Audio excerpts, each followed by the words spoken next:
Salut les gars, aujourd'hui nous allons regarder le procès de Mohamed Achirou. Regardons ensemble la vidéo. Pour toutes les personnes qui doutaient encore de cette affaire de blanchiment de capitaux et abus de confiance, il faut savoir que le procès a bel et bien eu lieu lundi 20 juillet. Et pour plus de précision, je vais vous faire écouter les paroles de l'avocat de la partie civile au sorti du tribunal. Non, nous sommes en instruction devant le pôle pénal. Donc, je souhaiterais que vous attendiez l'issue, n'est-ce pas, pour avoir mieux d'informations. Le dossier est actuellement en instruction. Je ne peux rien vous dire à ce stade-là. Voilà. Est-ce que vous comprenez un peu la situation? Voilà. Que nous le reprochons, nous sommes en instruction devant le pôle pénal. L'affaire a été renvoyée au lundi. Et lundi, nous serons là. L'affaire a été renvoyée au lundi 27. Les plaignants déclarent avoir porté plainte pour pouvoir récupérer leurs fonds. Les plaignants avaient versé 395 millions de francs CFA pour acheter des fonds de tasse. Pour ceux qui ne connaissent pas les fonds de tasse, voilà, c'est ça. 6 mois plus tard, ils n'ont pas reçu de produits ni de remboursement. Il s'avère que c'est Mohamed Achirou qui avait signé le contrat. Lorsqu'il a été interrogé, il va dire qu'il avait versé l'argent à une autre société parce que sa société à lui n'avait pas l'agrément pour ces produits-là. Et plus tard, ils se sont rendus compte que la société dans laquelle l'argent a été versé était reliée directement à Mohamed Achirou. Cela revient à dire qu'il est le responsable des deux sociétés. Et ce que les plaignants reprochent à Mohamed Achirou, c'est d'avoir fait des paiements dans de mauvaises conditions. On parle d'abus de confiance et aujourd'hui, ce que les plaignants exigent, c'est que leur argent soit remboursé. Ceux qui ne savent pas, c'est que Mohamed Achirou, de base, a une société qui s'appelle AgroSource et même lorsqu'il s'était marié, c'est ce qui revenait énormément dans les informations, notamment par des blogueurs. Déjà, quand on parle d'agro, c'est en rapport avec l'agriculture. Ça ne se limite pas seulement à l'agriculture, sa société va plus loin jusqu'à l'exploitation de tout ce qui est ressources naturelles en Afrique. La question à se poser aujourd'hui, c'est que est-ce qu'il a vraiment des produits? Est-ce que sa société a des partenaires capables de livrer les produits aux acheteurs? D'où il a été incapable de livrer les fonds de tasse pour lesquels sa société a eu à percevoir de l'argent.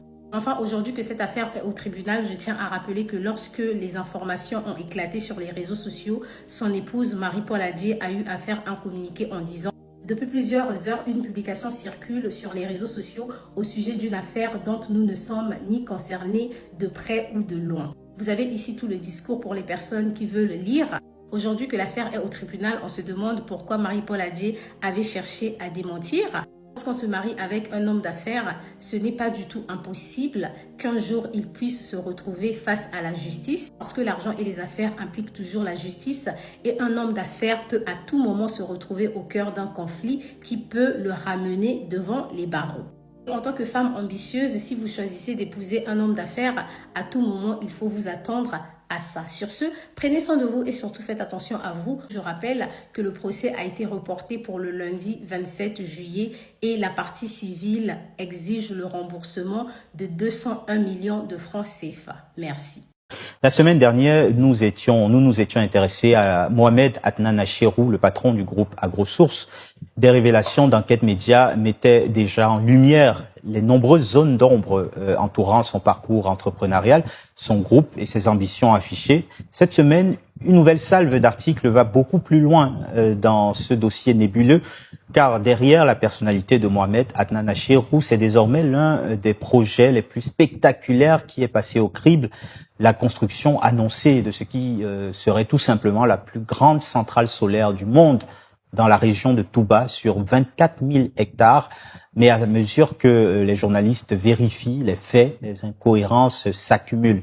Des titres fonciers introuvables, des autorisations absentes, une société au capital très modeste pour un projet présenté comme colossal et surtout un véritable projet solaire de l'État ivoirien qui n'a en réalité rien à voir avec celui revendiqué par AgroSource. Alors, assiste-t-on à une gigantesque opération de communication ou aux prémices finalement d'une affaire susceptible de faire perdre des millions d'euros aux investisseurs séduits par le mirage de la transition énergétique et peut-être aussi le mirage Achirou?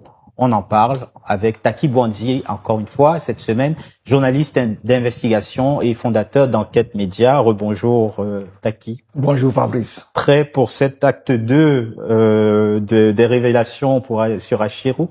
Oui.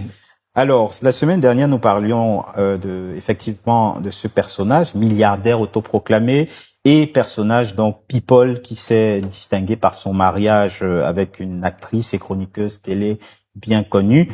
Alors, cette semaine, Enquête Média attaque au cœur de son projet, un projet pharaonique et douteux, un projet d'énergie solaire à Touba, dans le nord de la Côte d'Ivoire, la plus grande du monde, la plus grande centrale solaire du monde, promettons. Qu'est-ce qui vous a poussé à Enquête Média à poursuivre cette enquête, Taki? En effet, Fabrice, c'est déjà le vaste projet. Le projet, il est tellement vaste. 24 000 hectares dans une région comme Touba, ça donne à réfléchir. Et ça attire la curiosité de ceux qui veulent vraiment savoir. Et nous, en tant que journalistes et journalistes d'investigation, on ne pouvait pas laisser passer cette belle occasion. De toutes les façons, c'était la Côte d'Ivoire qui en bénéficiait si exactement ce projet existait réellement.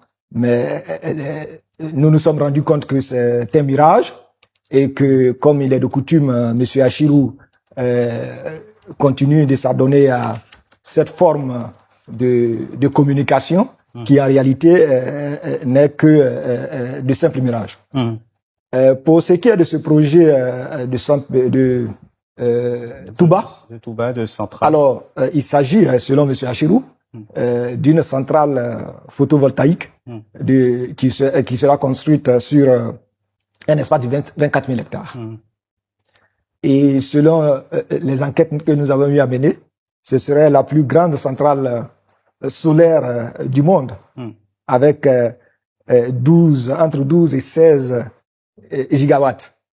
Vous comprenez un peu ce que cela veut dire. Alors que lorsque nous avons essayé de fouiner, le seul projet qui existe et qui est conduit par l'État de Côte d'Ivoire dans la région du Touba est effectivement un projet solaire. À titre de comparaison, pour ne pas te couper, mais quand même à titre de comparaison, aujourd'hui, la plus grande centrale solaire au monde qui se trouve en Chine, c'est le parc solaire de Talatan en Chine. C'est un parc solaire donc dans la région du Qinghai et il s'étend en fait sur 13 000 hectares seulement. Et c'est déjà très comment dire, ambitieux comme projet de pouvoir construire. Ce sont les Chinois évidemment qui on le sait en termes de projets pharaoniques sont passés maîtres, mais qui s'étend donc sur 13 000 kilomètres. Là, on parle de 24 000 kilomètres en pleine Côte d'Ivoire, en plein nord de la Côte d'Ivoire. Mais bien sûr, c'est ce qui a attiré notre attention, mais c'est un mirage. On va le démontrer. Voilà, on va le démontrer. On va démontrer cet arnaque minutieusement mis sur pied par M. Achirou Anan. Et comme tu le dis si bien, tu confirmes que 24 000 hectares, c'est la plus grande centrale solaire au monde, 2 fois et même plus que la centrale chinoise. Et donc, je disais que le projet qui effectivement existe et qui est effectif, qui se trouve à Touba actuellement, est un projet étatique qui est tenu par le groupe égyptien émirati Infinity Power sur 50 hectares pour 58 mégawatts. Pardon, juste une correction. Donc, c'est la centrale de Mindong, pardon. Ça, c'est approximatif, mais soyons exacts sur la centrale chinoise de Mindong, donc dans la région du Zhejiang en Chine. Qui fait combien d'hectares? Qui fait donc 13 000 hectares. Merci. Et ça ne fait que confirmer ce que nous disons de cette arnaque de M. Achirou. Alors, comme je le disais, le projet qui existe, c'est le projet étatique, qui est sur 50 hectares et qui va produire 88 000 mégawatts, et non gigawatts, mégawatts. Alors, le projet que M. Achirou annonce via la filiale de son groupe AgroSource, qui est Pure Power Africa. Pure Power Africa qui compte construire cette centrale énergétique, cette centrale solaire. Mais les enquêtes que nous avons menées dans la région de Touba et précisément à Mahana, parce que c'est là-bas que l'État est en train de faire son projet solaire. Et donc, on a demandé à la chefferie traditionnelle La chefferie nationale nous a affirmé, la chefferie traditionnelle nous a affirmé n'avoir conclu aucun projet de concession avec le groupe AgroSource. Donc l'annonce a été faite unilatéralement par le groupe. Bien sûr. Voilà. Aucune autorité traditionnelle de la zone de Touba ne nous confirme l'existence d'une concession de parcelle à M. Achirou. Donc en fait, il y a une forme, pour le dire un peu trivialement, d'enfumage de communication, d'effet d'annonce de la part de ce groupe AgroSource qui maquille un projet, certes peut-être existant du point de vue de l'État, mais qui n'a rien à voir avec ce qui est dit et qui n'est même pas confirmé par les autorités locales. C'est pas par hasard que M. Achirou a épousé une média urbaine, parce que je crois qu'il excelle très bien en communication, il est bien conseillé en communication sur ces questions-là. Parce que en réalité, ce que nous avions découvert, c'est qu'il n'y a pas de concession entre la chefferie traditionnelle et M. Achirou. Encore moins un titre de propriété. Voilà, ni un contrat. Voilà, je vais dire un contrat d'achat d'électricité avec la compagnie ivoirienne d'électricité qui est la CIE. Donc, je ne sais pas par quel mécanisme ou quelle magie M. Achirou annonce qu'il va faire ce projet-là à Touba. Et est-ce que, de manière réaliste, c'est un projet, c'est-à-dire du point de vue de la faisabilité technique, même en imaginant que les autorités avaient confirmé, est-ce que c'est un projet réaliste techniquement à Touba? Ah non. Ah non. L'État aurait même fait mieux. Parce que l'État n'a trouvé que 50 hectares pour son projet. L'État aurait fait mieux parce que l'État on veut être, je vais dire, autosuffisant en matière d'énergie. Donc l'État aurait fait mieux. Non, ce n'est pas un projet réalisable. C'est utopique. C'est utopique et en même temps, je vais dire, c'est même petit. Voilà. Et même, c'est une manière même d'enfantiliser ceux qui réfléchissent un peu. Parce que 24 000 hectares dans cette zone et prétendre faire un tel projet avec quelles ressources? Pour une société au capital aussi modeste. De 10 000 euros, rappelons-le encore une fois. Oui. Franchement. Soyons logiques, soyons réalistes. Donc, et ce type de projet n'est pas nouveau. Je veux dire, ce type d'anarque entre griffes. Il y a eu au Sénégal cette forfaiture, il y a eu aussi au Bénin cette forfaiture avec le projet Sénégal Sun Power de 2019 à 2021 où un individu, excusez-moi du terme, de la trempe de M. Achirou a mobilisé au niveau de la diaspora sénégalaise 2,4 milliards de francs CFA pour soi-disant un projet de centrale fictif à Kefrine. Et le promoteur a été arrêté en 2023 à Lomé, où actuellement il purge 7 ans de prison au Sénégal. Et c'est le même procédé, disons, de captation des projets publics, de fausses promesses aussi d'investissement dans le solaire, parce que c'est peut-être un secteur dans lequel c'est facile d'une certaine façon gonfler les chiffres. Bien sûr, c'est un secteur prometteur, c'est un secteur d'avenir parce que l'Afrique a besoin d'énergie. Et donc, et le soleil, on l'a déjà le soleil. Donc, ça passe. Voilà. Et quand nous avons essayé d'analyser le projet du Sénégal, Sénégal Sun Power, c'est exactement le même procédé. Et ce n'est pas qu'au Sénégal. On a eu aussi Bénin Solar.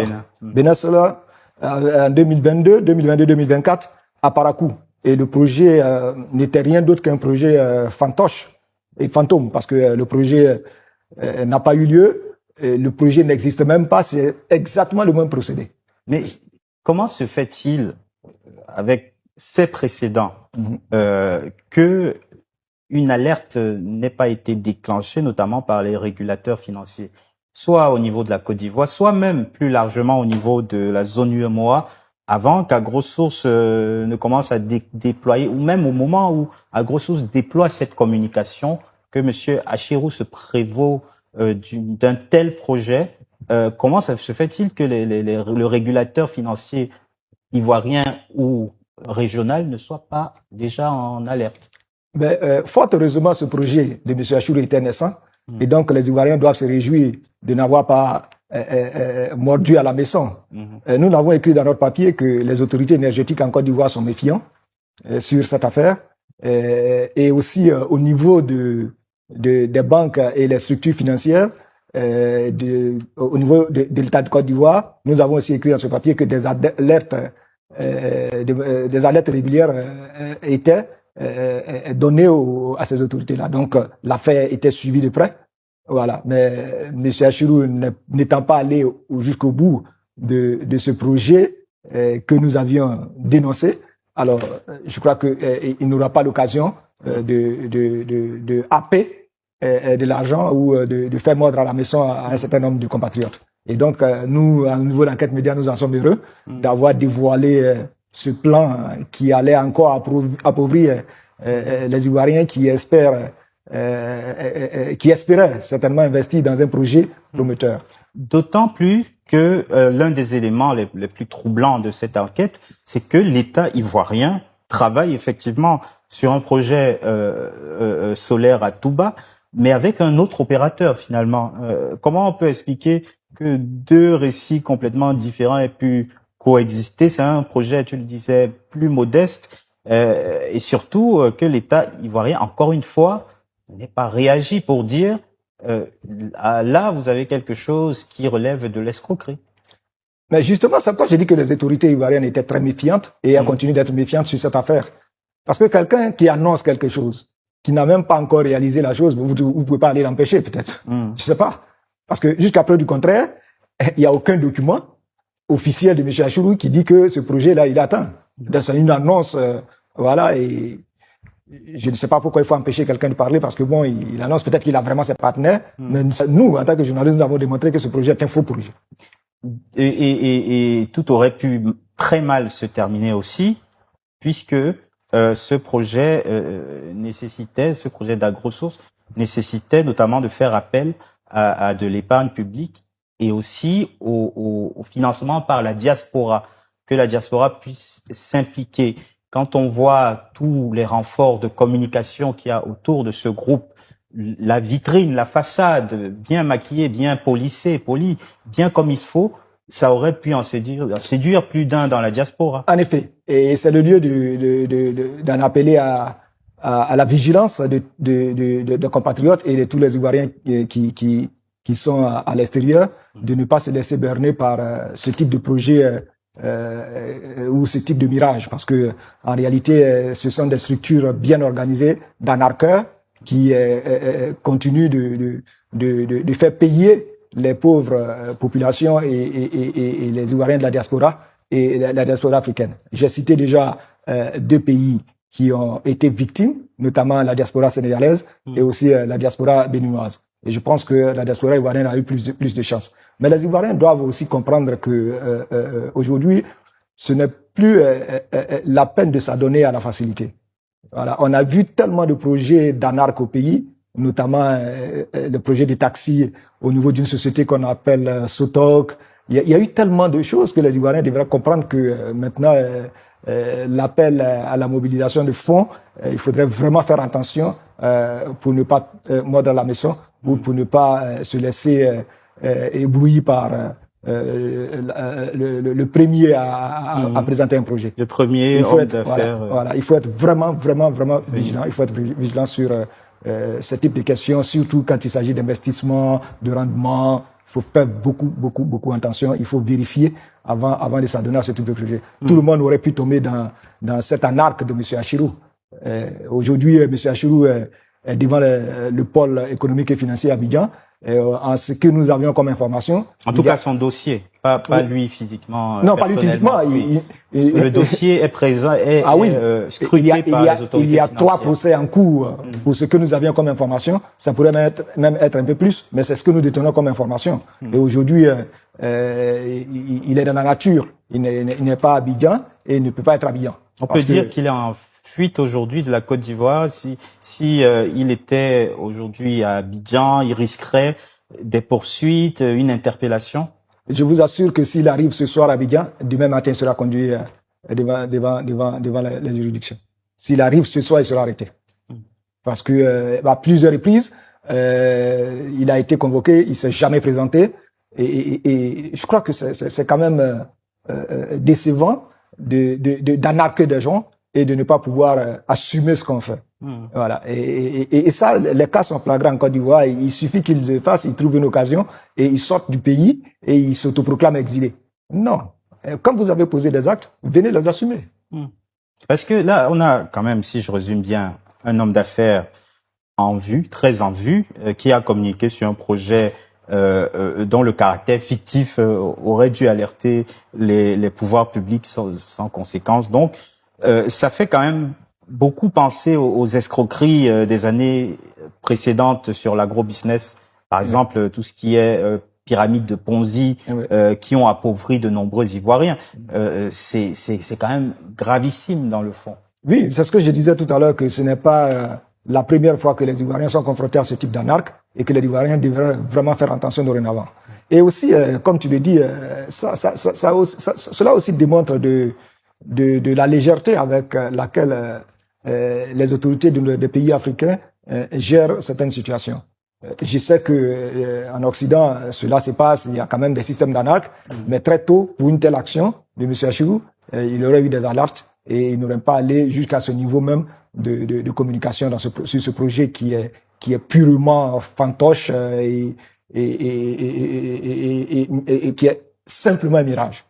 Alors, est-ce que l'enquête pose aussi la responsabilité, alors peut-être c'est aller un peu trop loin, mais du moins le rôle de certains partenaires financiers internationaux. On a vu l'image devant BPI France d'Achirou qui a été appuyé par ce partenaire français, une banque française, BPI France, qui appuie ce qui semble de toute évidence être un escroc.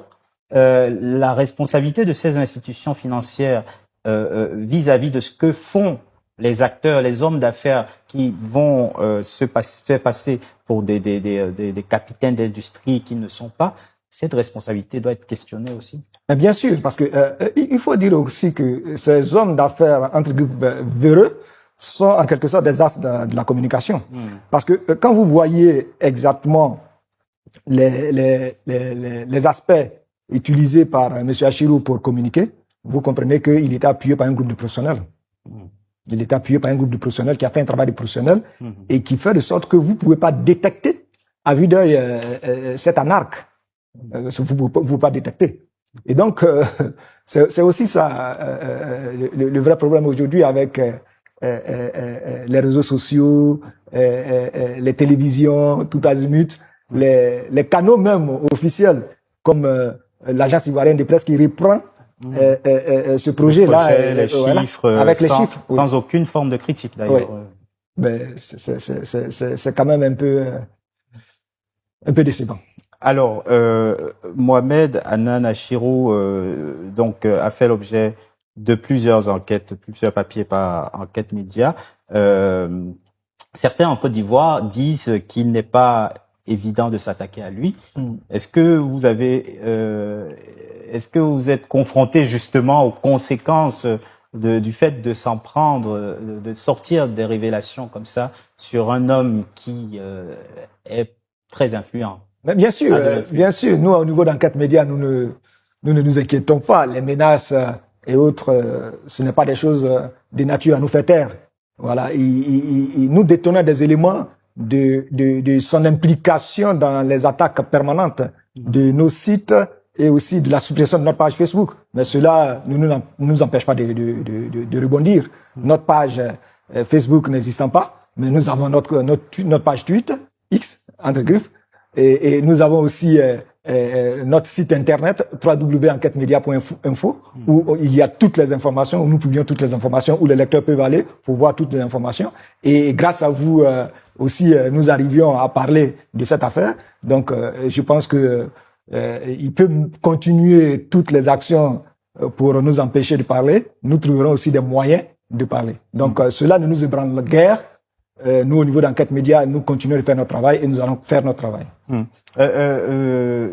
Dans les réactions qu'il y a eu après notre première vidéo, vos premières révélations d'Enquête Média, beaucoup se permettaient ou disons accusaient Mohamed Hanan Achirou d'être un prête-nom finalement, d'être la figure, la face immergée d'un iceberg plus proches des cercles politiques qui se servent de lui en tant que façade pour pouvoir faire du blanchiment d'argent, pouvoir faire d'autres pratiques financières. Nous, au niveau d'enquête média, nous avons mené des enquêtes sur AgroSource qui appartient à M. Achirou Mohamed Adnan Arafat.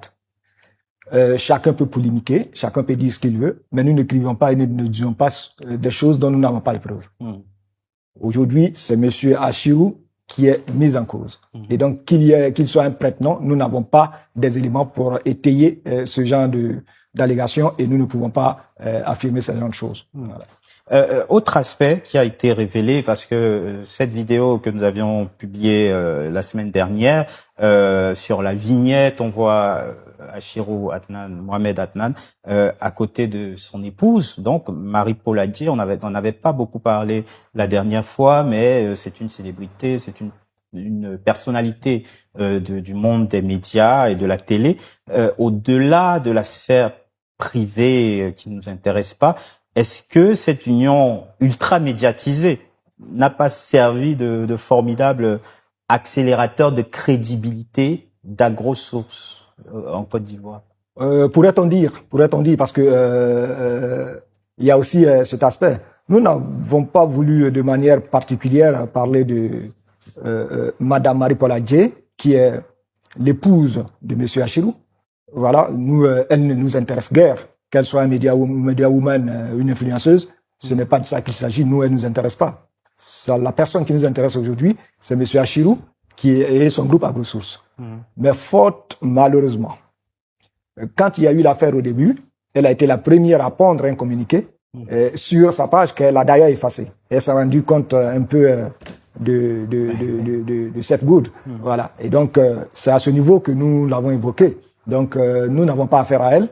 Dans le prolongement de nos enquêtes, si elle est touchée, nous allons révéler tout cela. Mais je pense que elle serait pas écartée dans cette affaire. Parce que est-ce que moi je me pose la question, est-ce qu'il y a eu d'une certaine façon une erreur stratégique dans la stratégie d'escroquerie de son mari, puisque il y a un contraste en fait entre les deux profils.